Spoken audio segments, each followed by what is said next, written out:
Welcome, welcome. I believe this is class number 5 of the Foundations of Buddhism series. So welcome back, everybody that's made it thus far. Um, so we have in the last few classes been looking at the various path factors of the Eightfold Path. So the first, and I've been chunking them together. So we entered in looking at the Sila path factors or the ethics, integrity path factors, looking at various ways that we can cultivate our actions, our speech, our livelihood, and how that affects, influences, conditions that we live under, as well as mental, emotional states, and how that naturally lends itself to the next cluster of path factors that we were looking at last week, which would be the samadhi path factors, or the path factors that deal with meditation. So that was right concentration, right mindfulness, and right effort. And so the dovetailing of those three, how is it that we can train the mind to be calm and concentrated, and then not necessarily just for the sake of concentration, but then to utilize that as a tool to introspect in right mindfulness, looking at, traditionally speaking, the four foundations of mindfulness, bringing that introspection, that self-inquiry into the body, into the feel tone, into the mind, and into the dhammas or the mental factors. Going to do a little plug here, a light plug. I'll probably do a heavier plug on the back end, but right on the heels of this series ending, I'm going to be starting a series on looking at the Anapanasati practice as espoused by the Buddha in the Anapanasati Sutta. So essentially what he did is he broke down that practice into 16 exercises. Each of those exercises are clumped into 4, so they align with the 4 foundations of mindfulness. So it's mindfulness of breath through body, through feeling tone, through mind, through the dhammas. So if this languaging, if this looking at exploring the 4 foundations of mindfulness as a path towards liberation, looking at it through a traditional old school Buddhist lens seems of interest or of appeal to you, then I highly encourage you to consider um, keep showing up Wednesday night, and it'll just naturally happen. So that we got that to look forward to. Or essentially, I'd be taking those 3 path factors, the samadhi path factors, and doing a 6-week series just on them. However, today, this leads us to the remaining 2 path factors that are considered in the panya, or the wisdom path factors. So what does that mean? Let's go to the blackboard. Wait, hold on. Make sure everybody's safe. Okay, here we go. The wisdom path factors.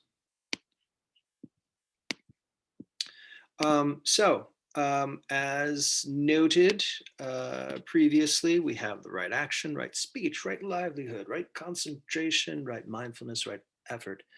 So here we have the wisdom path factors, right view and right intention. Now then, in different discussions about the path factors, there's different ways that we can enter into talking about the Eightfold Path. They're not necessarily meant to be practiced linearly in this way, but because we are partially in a linear world where we have time that goes from A to B, and I'm speaking throughout, there's a way in which sometimes portraying information in a linear fashion at first is practical. Howsoever, when we get into it, we're concurrently practicing all of these. So at any given time, we can lean into or emphasize one aspect of the Eightfold Path, but they're all being supported by the others. Having said that, a lot of people go into this discussion of the Eightfold Path, starting off by talking about right view and right intention. Now then, I want to address that a little bit. There's an interesting way in which that's talked about, because it's talked about on 2 levels. There's this individual with whom I work, Mahita Penke, and Boy, I am of the school of thought of why read a 300-page book when you can have a darn good infographic. As I was saying earlier, I'm a visual thinker. So just put something in a comprehensive infographic and I'm quite happy. So anyway, this individual, apparently she is of a similar ilk, and we were having this discussion, and she put this together on her own. And I'm like, this is so amazing. My mind is blown. Um, I would love to use this. So now then, bear with me as I um, fumble through screen sharing here. So let's go into this. Okay, cool. Here we go. Hopefully my image is not too big. So this is so cool. All right, so she did this. Here we have the Eightfold Path. And here we have them all clustered together. So we have the moral discipline group under right speech, right action, right livelihood. Here we have the concentration meditation group, right effort, right mindfulness, right concentration. And here we are in the wisdom group. So they're all clustered together. And mind you, all this information, you know, a lot of what I have been quoting and the information that's being quoted here is taken from Bhikkhu Bodhi in the book here, The Noble Eightfold Path, The Way to End Suffering. Amazing book, and literally a pocket book. You can fit this thing in the back pocket. It's a just handy. Well, back in the days, I guess, when people were, you know, on subways, transport, and such like that, this would be a good thing. But I highly suggest it. Maybe stop looking at your phone. It's about the size of a phone, so you'll feel comfortable, but it's actually old school analog. But it has all of this in here. So let's get into this. Right view. So right away in right view, the information is parsed differently. Mundane right view versus superior right view. What's up with that? Well, in Buddhism, well, I guess in early Buddhism, there's this discussion about the two views. Yeah, so there's the mundane view and the ultimate view, essentially of reality. When we are more of the untrained mind and all we know are identification with our thoughts, ideas, and identification with our suffering, you know, that's fully the mundane world. When we are, you know, train a mind, train this nervous system, go into deeper states of awakening and transition from them being temporary states to things that are available at baseline. And there's a lot of research about this, the state to trait mindfulness. You know, we have moments of, oh, I'm a little calm and concentrated in my meditation. That's awesome. And then we go back to our chaotic world. With more practice and continually going into these states, and this is one of the reasons why I highly advocate people to have a daily meditation practice, is that the brain is like, fine, okay, we're doing this again. I guess this is important. I should start to build some gray matter to support this. You know, so all the different curls we have in our brain, we got one curl specifically to remember how to tie our shoes, and another one, how to work the coffee maker. Same thing. We continue to do mindfulness. The brain starts to remember, record, and build the neural networks and architecture to support it. So we move from just a temporary state of mindfulness to qualities of mindfulness that are available at our baseline. I'm not meditating right now, howsoever, degrees of mindfulness and the benefits thereof are available. So, mundane view, only identified with the phenomenal realm and my suffering. Then the trained view, you know, we start to have some liberative awareness available at our baseline experience. So we have a little bit more of a different perception and perspective at that point. So that would be kind of the superior view. So that's one way we can look at it. Howsoever, you know, chopping wood, carrying water, the title of the book, after the ecstasy, the laundry, still, even if we have all of our hard-earned efforts, we don't just dissipate into a cloud of light and go into the sky, we still have to pay the bills and work in this mundane world. So there's this way of kind of looking at the Dharma from this mundane view versus a superior view. So this is a big one. How to enter it? How to enter it? Well, let's just see what the good Sir Bodhi says here. Mundane right view. Beings are the owners of their actions, karma, the heirs of their actions. They spring from their actions and are bound to their actions and are supported by their actions.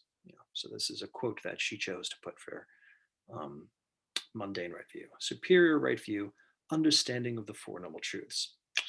Okay, that seems random and esoteric. What do you mean, good Sir Beagle Bodhi? Well, this is the way that it makes sense somewhat to me. Again, the untrained mind, we go through the day moment by moment identified with our suffering. I wake up in the morning, I have my to-do list, it's waiting there for me to attack me, the anxiety, the anticipation, the what have you, all is there. I believe I've used that example before. But we can all identify with some degree of we wake up and there's some discontent. And as we go through the day, there's the, oh, I forgot about this, or there's this. Somebody says something, it presses a particular button in us, there's our reactivity. So as we go through the day, there's all these discrete images that arise, internal talk that arises, subtle emotions that arise, recalling past events, projecting potential future scenarios that are all kind of unpleasant in one way or another. There's this discontent that happens. And because we're not very aware of it, and we are not sufficiently equanimous or accepting with it, not really feeling it through or allowing the sensory experience to just unfold without us intervening on it, we tend to identify with it. So moment by moment, I wake up, I'm anxious, then I'm in a hurry and defensive, and then I get a phone call and I feel overwhelmed. So it's like we have all of these little discrete ego states that we just transition through as the day goes on because we're just not necessarily aware of our reactive patterning. So, in essence, we go through the day having a self that at the core of it is some degree of suffering or discontent or dissatisfaction. You know? So that's kind of like just like the oyster gets a little granular matter in it and it creates this pearl. We do something similar, but we don't create something beautiful. Instead, we have some granular matter of circumstances, be they externally coming out of circumstances or our own unprocessed poison and pain that is regurgitating up in the form of negative memory, and again, our different reactive habit patterns. And so we create these selves that at the core of it is this dukkha or this discontent. So this is the mundane self that is just stumbling through the day, trying to manage their own chaos and discontent.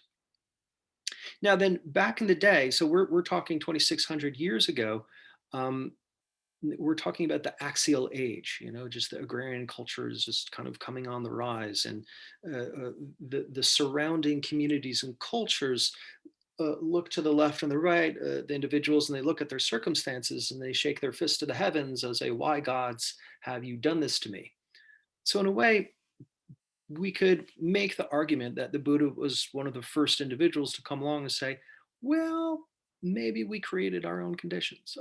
Of course, there's certain things that we're born into and certain things that we have that may give us places in society higher or lower. So there's a certain amount of conditions that we just receive whether we like it or not. But also within that, how am I acting and behaving? So I think we could say that while many surrounding peoples were doing things to appease the gods to try to improve their lot in life, the Buddha was the first one who was saying, we should look at the fact that maybe we've got some responsibility in how we're creating this mind-body process.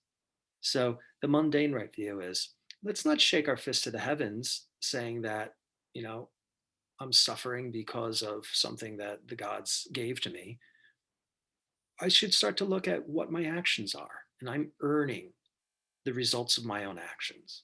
If I'm going through the day angry and resentful, then boy, I'm just going to be an angry, resentful person. If I'm going through the day sad and overwhelmed, then I'm going to be a sad, overwhelmed person. So, what is it that we're creating? So, mundane right view. What are we identifying with? Are we identifying with our suffering, or can we take some responsibility and try to shift that, to own our actions? So that right view of like, let's start being aware that our actions, even in our thoughts, um, we're training ourselves and cultivating ourselves. Whereas, whereas superior right view, understanding the Four Noble Truths. So let's go to that. This is an infographic and it's clickable. This is so cool. Boom. So it takes us to this superior right view. So we have this two stages of superior right view. Let's go to this over here. The right view that accords with the truths. Just to read it briefly, such an understanding arises first by learning the truths and studying them. Subsequently, it is deepened by reflecting upon them in the light of experiencing until one gains a strong conviction as to their veracity. Number two, stages of superior right view, the right view that penetrates the truths. To arrive at an experiential realization of the truths, it is necessary to take up the practice of meditation, first to strengthen the capacity for sustained concentration, then to develop insight. Insight arises by contemplating the five aggregates, the factors of existence, in order to discern their real characteristics. Comes at the end of the path, not at the beginning. So he's talking about, in order to kind of cultivate this right view, we need to really get our meditation chops up, because it's this ability to engage in this self-inquiry. What is the nature of self that's arising right now? So there's this idea of making the subject the object. That is to say, I'm totally identified with this state right now. How can I peel this off and see this as a mask and actually kind of look at it and become curious? What is this thing? How did this thing show up? Why did I take this as me right now? Is this truly me? Yeah. So in order to do that effectively, we need to get on the ride, you have to be so big, in order to do that, you have to have a certain degree of kind of mindfulness, concentration, and right effort built up. So what do we have over here? Let me move my face. I don't know if Zoom will do that. So over here we have the actual four truths. So the truth of suffering, number one, dukkha. Dukkha arya sacha. Suffering, noble truth of. The inherent unsatisfactoriness of existence revealed in the impermanent pain and perpetual incompleteness intrinsic to all forms of life. Five aggregates of clinging are suffering due to their impermanence of material form, feeling, perceptions, mental formations, and consciousness. The scope of this class, we're not necessarily going to go into all of the aggregates. So the aggregates, what is that? That's just one particular model of looking at deconstructing this sense of self. But what he's saying here is the inherent unsatisfactoriness that shows up in the impermanence of life. Yay, I finally got the conditions I want. Oh, no, that goes away. Oh, I got something that I want. It's brand new and shiny and new and wonderful. After a certain amount of time, the shine wears off objectively or the way I relate to it. Impermanence makes all wonderful things neutral, or they go away. So there's this dissatisfaction. Can we know that? And how that affects the different aspects of ourselves within, form, feeling, our perception, etc. So the second noble truth, dukkha samudaya arya sacha, the cause of suffering, craving, fixation, clinging, grasping. Can we know that? The third noble truth, the cessation of suffering, nirodha. If craving is the cause of dukkha, then be free from dukkha. We have to eliminate craving. And then, of course, 4, nibbana. This is interesting.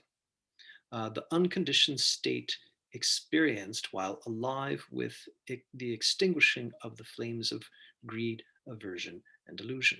So the cessation of suffering, the cessation of that clinging, grasping, um, yields this, how shall we say, unyoking. This sense of I am that is habitually tied to this sense of discontent. We become liberated, unshackled, decoupled from that. So the sense of self can be experienced as an open system, uh, unhindered by this sense of clinging, grasping.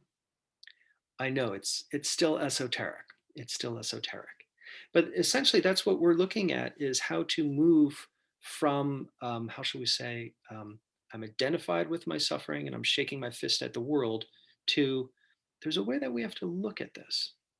Um, so at this point, maybe I will again do a transition. Bear with me. Um, let's go back to my Blackboard here. I have a So, question. yes. What is the assumption that everyone can and will reach nirvana? A, and B, is it a you get there and you stay there, or do you go in and out of it? That's a good question. The assumption, well, there's various schools of thought on that. Some schools of thought are some very traditional schools will state that we can work in order to create the conditions to have a more favorable reincarnation, so that we are further down the line. And each life we try to do better, and we die failing, but improving our lot. So we're getting closer and closer to it. There are schools of thought that say that. There are also various places in the suttas where the Buddha says 7 years. Yep, just do this 7 years. It'll take that. And it's like, well, okay, it's better than a handful of lifetimes. And in my experience, it's like, okay, I can see that as very possibly being true for some individuals. It's just like if you really want to get a good education, and it's just like, all right, going to go through a master's and a PhD program and come out the other side, and you're kind of mastered a particular body of knowledge. Um, 7 years, that's not unreasonable. So now, what does that 7 years look like to just a poor, humble householder? Well, a regular, dedicated meditation practice, daily meditation practice would be wonderful.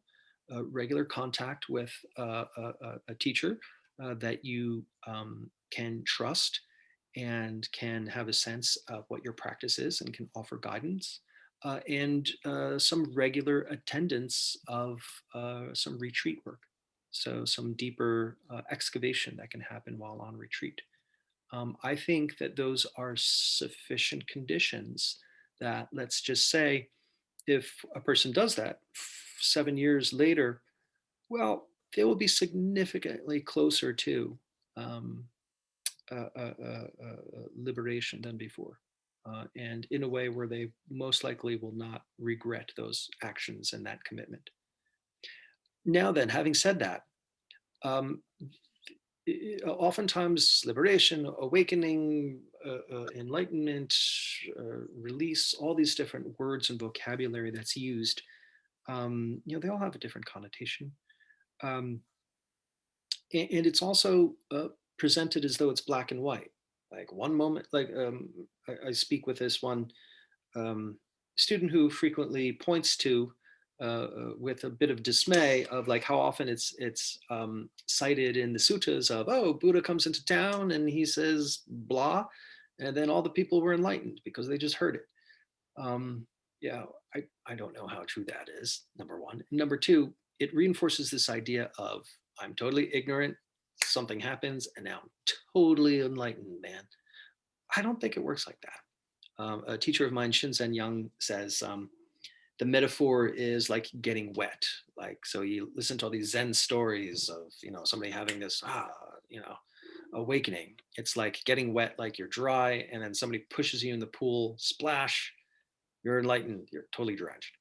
The way that he puts it is the process is more like walking through a fine mist, where you take a long, long walk and it's just kind of a foggy, misty day. After a long while, you'll be just as drenched as being pushed in the pool. but it's much more of this kind of gradation and phases that occurs. So, um, realizations vary in depth and intensity, and in integration and expression from individual to individual.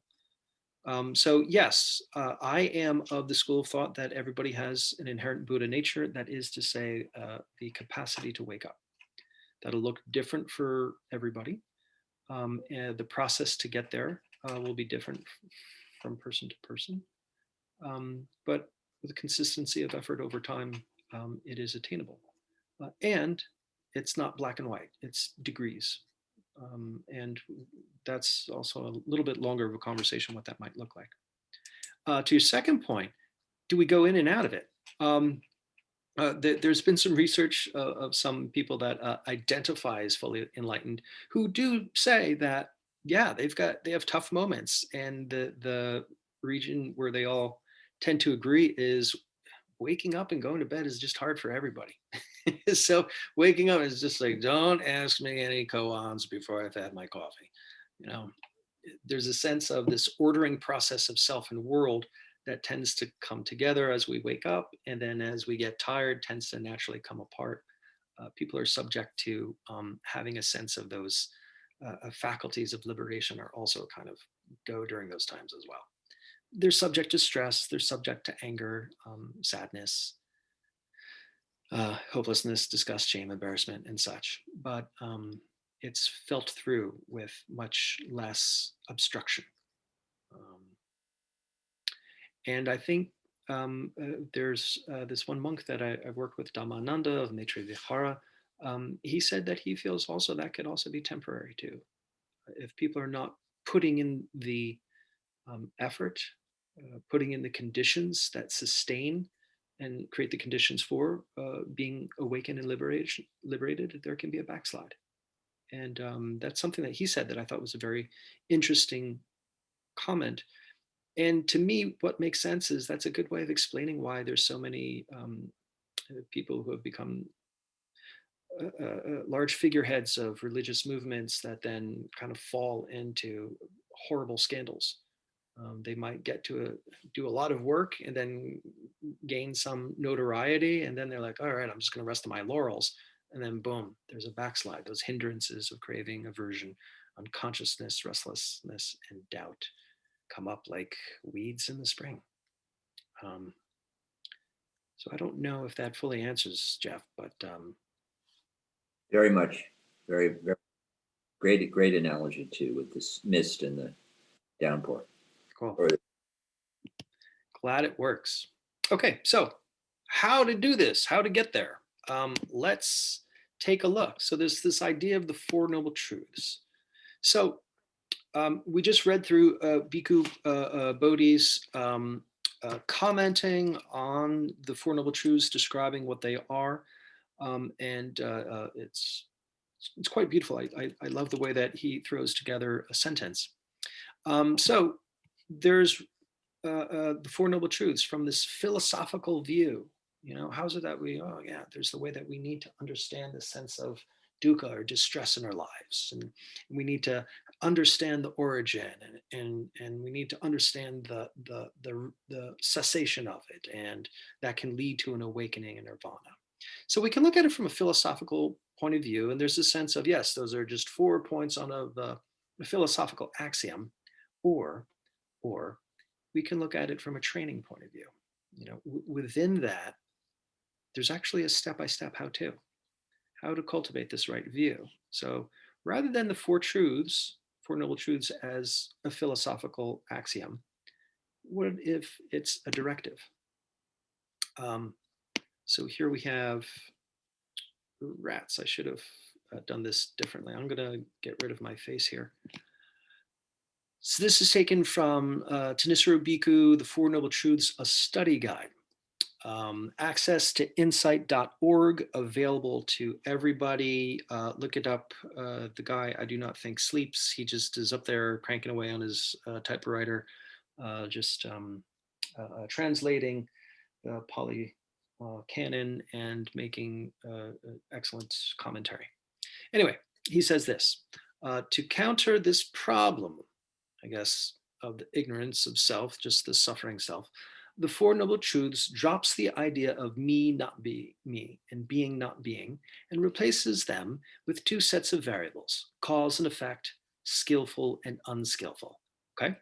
So this points to the mundane right view in that sense of, is this good or is this bad? Is this right or is this wrong? These are the things that I was brought up with: good, bad, right, wrong, that duality and the tension. And so much of what we struggle with in our self concept as we become an adult is, am I good or am I bad? Am I doing this right? Am I doing this wrong?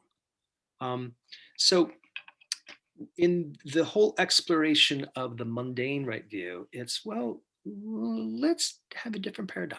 Let's just look at cause and effect. I'm doing something and it's creating an effect. And that effect can be a cause for another effect. I'm taking some responsibility at just looking at this cause and effect. And rather than something is good or not good, it's like, well, it's skillful or unskillful. In this moment, I reacted highly unskillfully, and that created some bad mess that I had to clean up later on. Here, this other thing happened, and I acted really skillfully.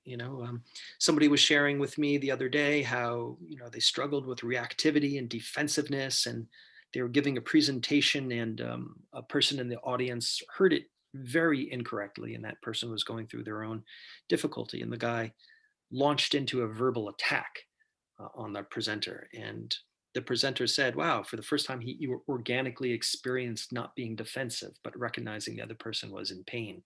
And he was able to just respond eloquently and compassionately, which diffused the situation. So in that case, he reacted very skillfully, and that created an effect of harmony and resolution. So cause and effect, skillful and unskillful. Now then, in other words, there is the truth of stress and suffering, unskillful effect, the truth of the origination of stress, the truth of the cessation of stress, and the truth of the path to the cessation of stress. Each of these truths entails a duty. Stress is to be comprehended, the origination of stress to be abandoned, the cessation of stress to be realized, and the path to the cessation of stress developed. When all of these duties have been fully performed, the mind gains total release. So in that we see a directive. What's the directive? The Four Noble Truths. Stress. Tanjaf Tanisarubiko, he translates dukkha as stress, because I guess when we talk about suffering, a lot of people don't feel that they're suffering. But if we say stress, everybody raises their hands. So in his parlance, stress, we need to comprehend it. Yeah. What's the relationship with stress? We need to understand stress. How does it show up? Oh, hold on. There's space. I can show up again. There's a little space for me here. Stress. We need to understand. I'm feeling stressed right now. Well, how am I feeling that? Okay, in the body, right? Four foundations here. In the body, I'm feeling it in the body. There's this kind of clenching in the face. There's this tension in my neck. I'm feeling this kind of like anxious, like the shoulders are going up into kind of defensive protection. There's that discontent. Feel tone. It's unpleasant. Can we go into the emotions, even though that's something different? But okay, yeah, I'm feeling this anxiety and this kind of defensive thing here. Okay, I'm also noticing in the mind, there's this kind of old memory that I'm playing, and I'm kind of going between that and a future scenario. Okay, I'm noticing the dukkha in the body. I'm noticing it in the emotions. I'm noticing it in the mind. That's how it's originating. Yeah? So we need to comprehend, and this is where we need the meditation chops to be able to turn this camera 180 degrees around and understand, oh, this is how stress is happening. What does that lead us to? I'm seeing how stress is originating, meaning in the moment it's being churned up. Now, then how should we relate to it? Can we abandon it? Easier said than done, but again, this is why we practice meditation. Oh, I'm noticing I'm playing this horrible, obsessive scenario. Okay, how can I just click this off? How can I turn my attention away from it? Oh, I'm noticing the clinging. Oh, how can I notice this clinging that's happening?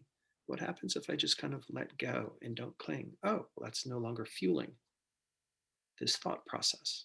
Can I notice how I'm responding in the body? There's this aversion that's kind of clinging. Oh, Can I bring some compassion to that?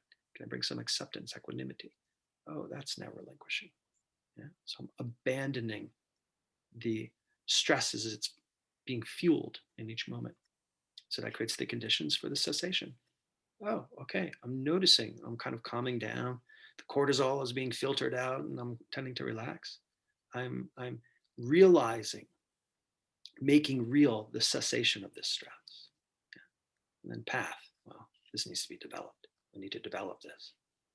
So the idea is, if we want to have a life of fulfillment and meaning, and where we have a sense of agency about how we show up, yeah, it's a worthy practice to devote time, attention, and energy towards. And so this is the very simplified roadmap that the Buddha gives us.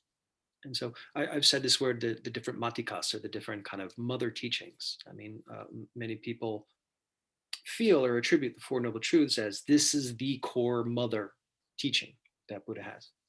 We can probably do an infographic of all the different spokes that stem from this.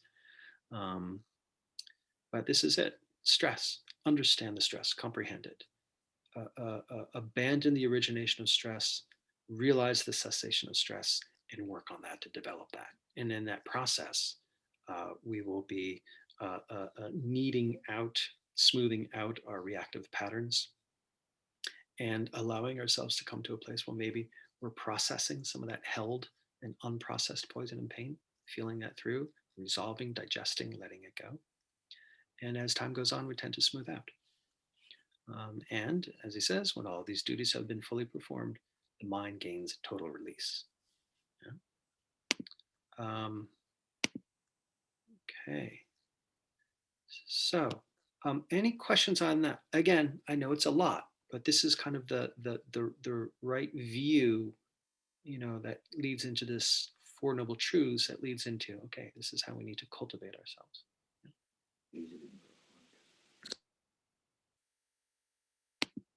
Okay, we can go back to this secondary part here. Look at this, and it's clickable links, and then you just go back and click on the Buddha, bam, you're back here. This thing is just so amazing. And then right intention, the other path factor here. It's right intention. I'll close myself up.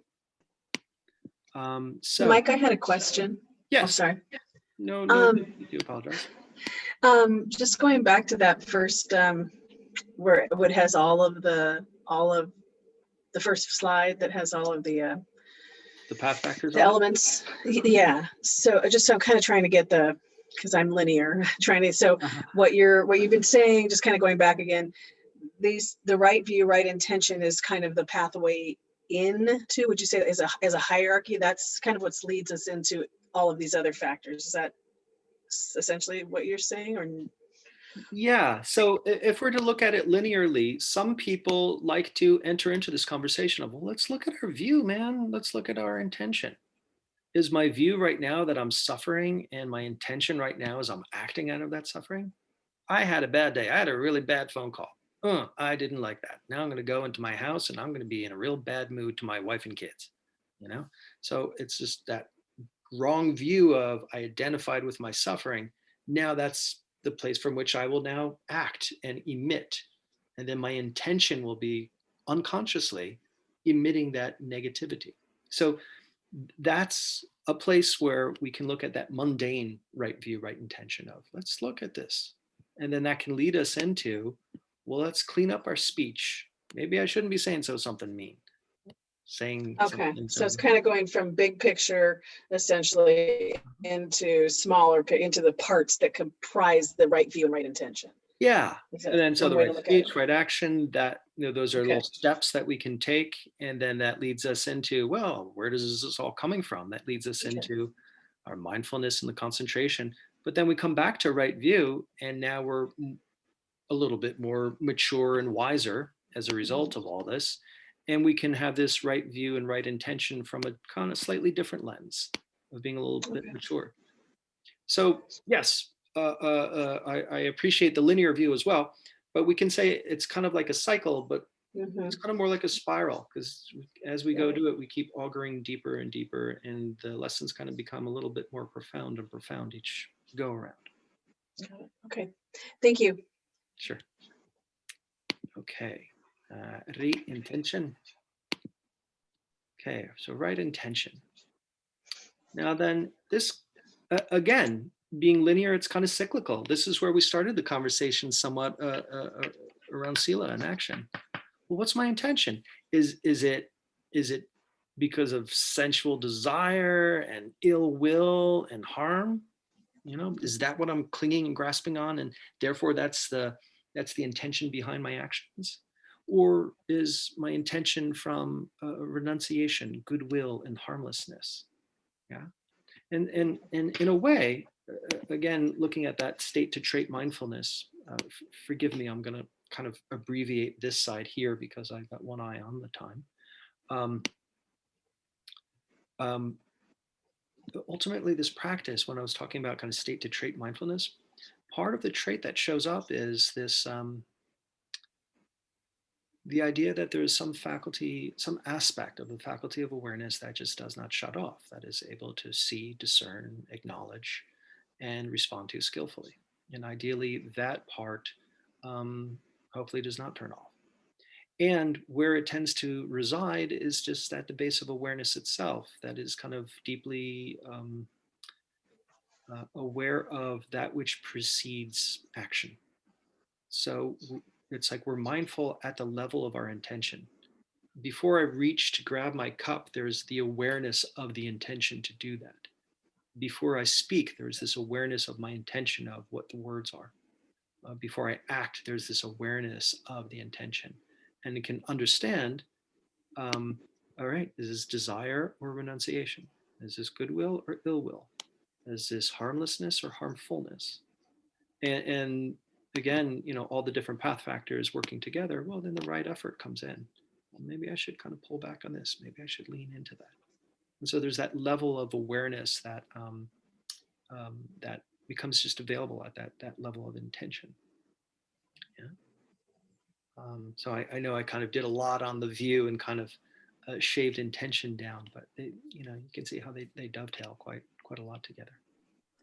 Mike, this is Genevieve. I don't know if we have time to talk about this now, so we can address this later if you want. But I struggle a little bit with the idea of renunciation and desire, because I'm not sure what the difference is between desire and striving and wanting to achieve. Yeah. Well, the litmus test that I relate to is what I'm doing right now. Is it creating suffering? And what's the suffering component that I can get rid of? So let's look at like achieving an achievement. My elder daughter, she's in this this speakers league class where people have to present and speak, and then people are assessed on their presentation, and there people are, they win and they win ribbons or and what have you. And since my daughter started doing this, she has won every single speech event that she participated in. And so as she's doing it, she's being put up against more and more difficult challenges. And so last night she was nervous because of this, she was going up against somebody that was just, the next level above her. So she was really kind of fighting up. So we were looking at that, the suffering about, she's really clung to the identity of having achieved and been successful. And there's that sense of, I have a winning streak. What happens if I lose this winning streak? So we're looking at, the pain of the clinging to, I win, I have to win. So it's not bad to achieve. It's not bad to strive forward in life, but there's always an opportunity for some suffering in that too. How is it that we can move forward to create the conditions that we want, but not do it in a way that we're cultivating an anxiety or a need or an over identification with, how shall I say this? Sometimes, I work with a lot of people who are high achievers in life, and a particular pain that they have is it's like they're trying to run and be a few steps ahead of this belief they have of not being good enough. So it's great that they achieve and are successful in their respective careers, relationships, education, etc. But let's look at the suffering. Is there this underlying sense of I'm not good enough, and that's why I need to. So if we're desiring something, yes, go after it if it's skillful, and be mindful of where there's the opportunity to suffer within that as well. And if can that part be looked at? Am I speaking to something? Is that relevant, or is that kind of what you're looking at there, Genevieve? Yeah, I think so. I guess I'm just trying to find where the happy medium is, I guess, is a layperson's way of putting it. Yeah. I believe me, as I have this little framed thing. If I were to move my camera a few degrees, you will see how this is a converted garage that is not fully done, and it's just like quite horrendous off camera right now. So I am very well aware of my own wants to like shift and change conditions in a lot better way, but I notice sometimes that I suffer because of it. I mean, that's a small example of a greater thing of living in a fixer upper. There's this sense of, boy, I just want conditions to be better. And then sometimes I look at the mess and I'm like, is that me? And I have to remind myself, no, this is not me. I can't suffer because there's a mess and there's some exposed studs and some need for some better drywall. So, can we move to create the conditions that we want, but at the same time, not suffer because of where we're at and what we have and what we don't have. Well, that's a really helpful distinction, is ceasing, if one can, the identification of the essence of oneself with circumstances that one does not consider ideal. Yes. Your less than ideal conditions are not you. Okay. Thank you. Cool. Thank you, Genevieve. I appreciate that. Okay. So I think that maybe I will, I was going to say be quiet, but I guess I'm going to be guiding meditation. I'll be less verbal. And how about we do a little bit of sitting? So allow yourself to come to a comfortable upright position. Let's examine this whole Four Noble Truth business.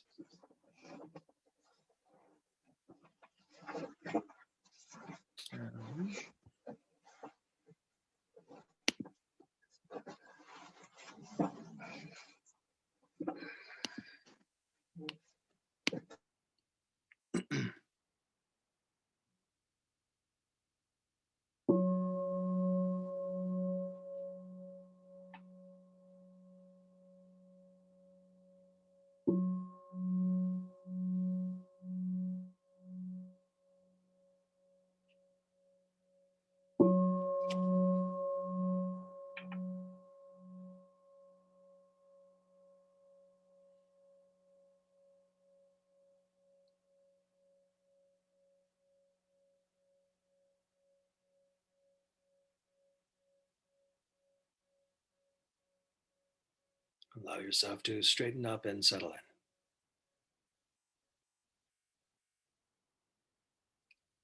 Settling into your posture, allowing it to be this balance of this expression of uprightness and alertness, yet relaxed, non-straining.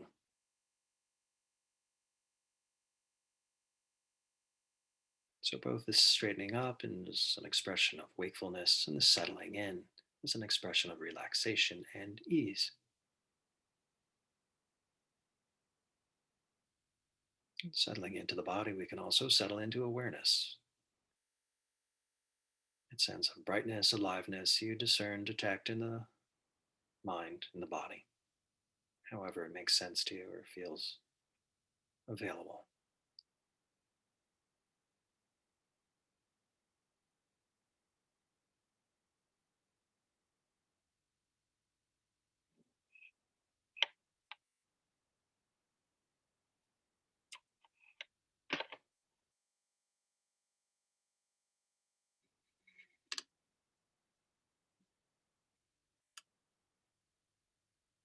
can begin to turn our attention towards the breath, anchoring your attention on part of the body that is breathing, be that the nose, throat, lungs, or belly. Just anchor your attention one facet of that.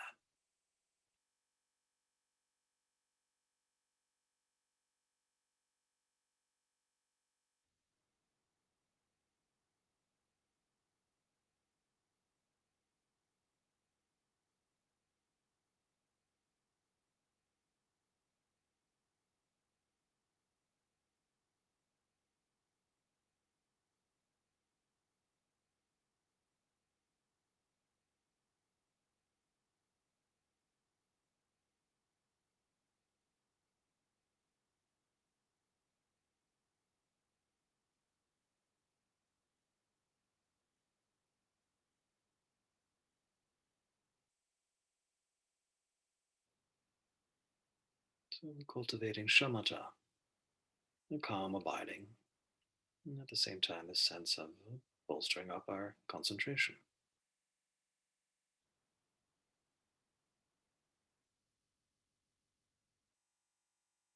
So normally we are anchored in our minds, we're anchored in this rush of our thinking. We're doing something different here. We're trying to anchor our attention now to just the body breathing.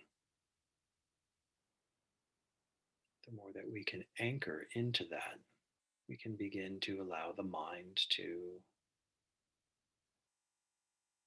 fall away, come apart, settle, go into remission.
Not just paying attention to entering and exiting air, but what are some gladdening and balancing qualities of the breath? That in breath and top of the in breath normally has some pleasantness of increased energy, wakefulness, maybe a pleasant hedonic tone.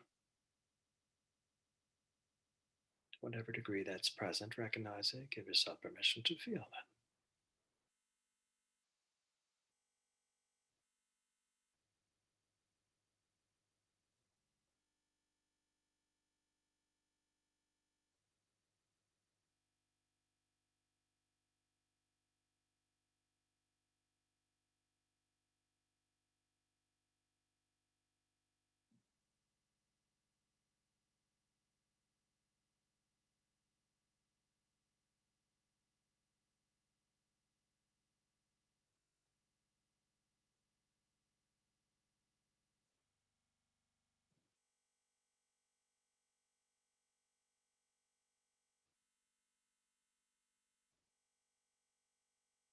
And on that exhale, oftentimes there's this quality of relaxation, relinquishing, letting go, settling in. To whatever degree there's those pleasant qualities, discern them, give yourself permission to feel them.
So you can feel the body, its regions of tension, relaxation, tightness, and opening. Maybe there's some emotions taking place, or maybe it's emotively neutral. Just observe. How are we responding? Is there some degree of craving for a different condition? There's some degree of aversion to the conditions you're experiencing now. Is there a going unconscious to all of this and seeking shelter and planning fantasy daydream of the mind? We can notice the mind doing its activity, the images we see, the internal talk we hear. Now then, can we make the subject the object? That is to say, can we be aware of what you're experiencing right now and be curious about it?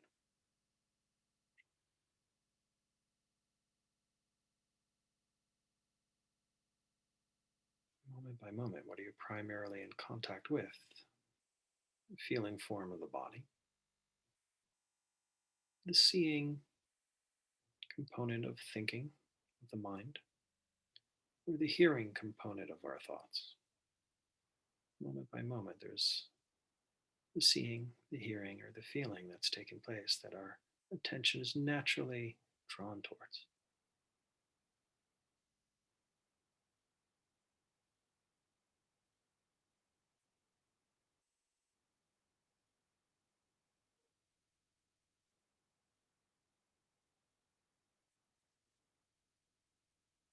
If you want, you can use the labeling set. When you're mostly aware of feeling, just label feel. When you're aware of seeing of your thoughts, just label see.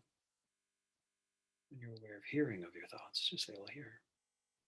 It can sound like this. Feel, see, see and feel, hear, and so on like that. If the labeling helps, use it. If not, just casually be aware. We're not actively searching, we're just passively being aware.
So we may begin to observe.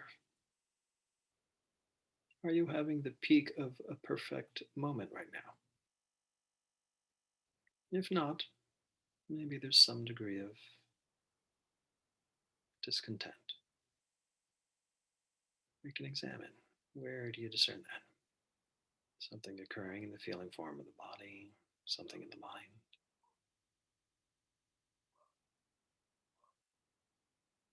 You need to comprehend this discontent, this stress.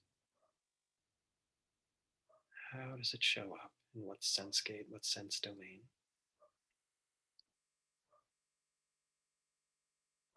And can we see how it's showing up? Can we notice the origination of it?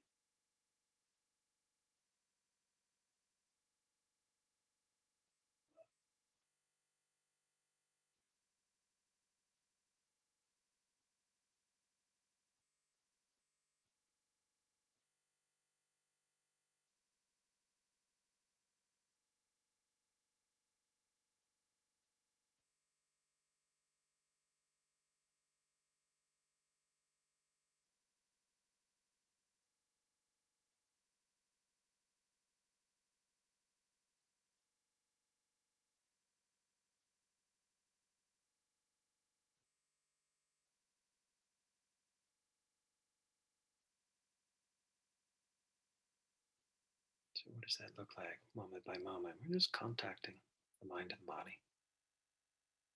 What's our reaction, response? Are we having some degree of craving, aversion, unconscious around it? Or can we meet it with a sense of acceptance, equanimity, kindness? The more we can meet our experience with that acceptance, equanimity, kindness, the more we're inclined to not fixate, cling, grasp, attach, yet rather let go and allow whatever sensory experience to just return to the effortless flow of nature.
Where we're able to create our experience with a sense of kindness, acceptance, equanimity.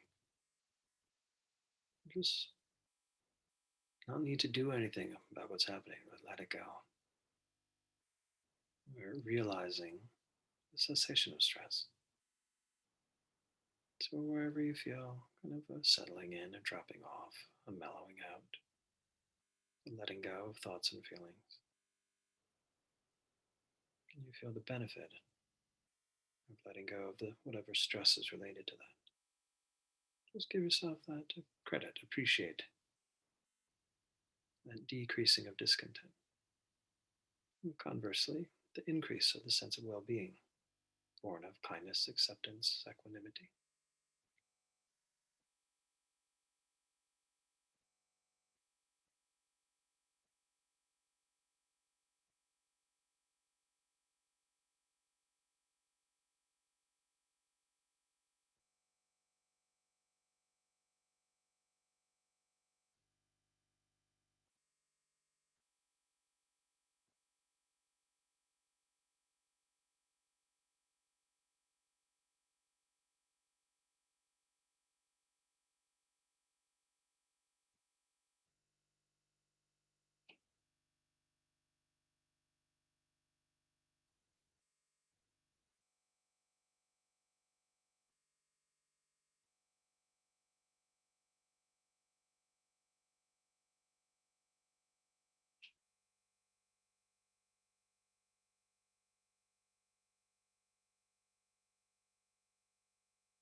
Good.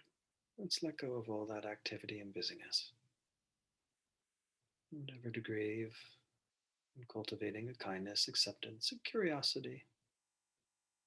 Can you just settle into that? Give permission for that to be. Take that as the object. Abide in whatever is working for you right now. A sense of openness, acceptance, spaciousness.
Okay.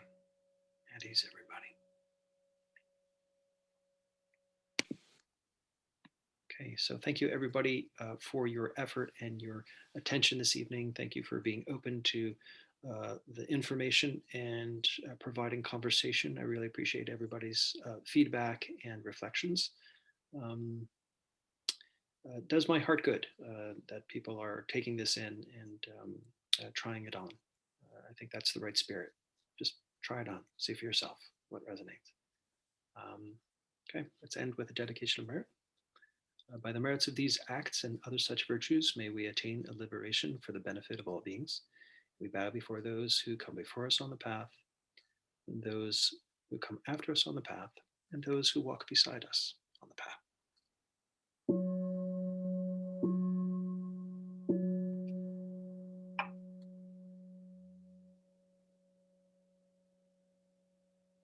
Okay, thank you, everybody. You all rock. Hope to see you next week. Thank you.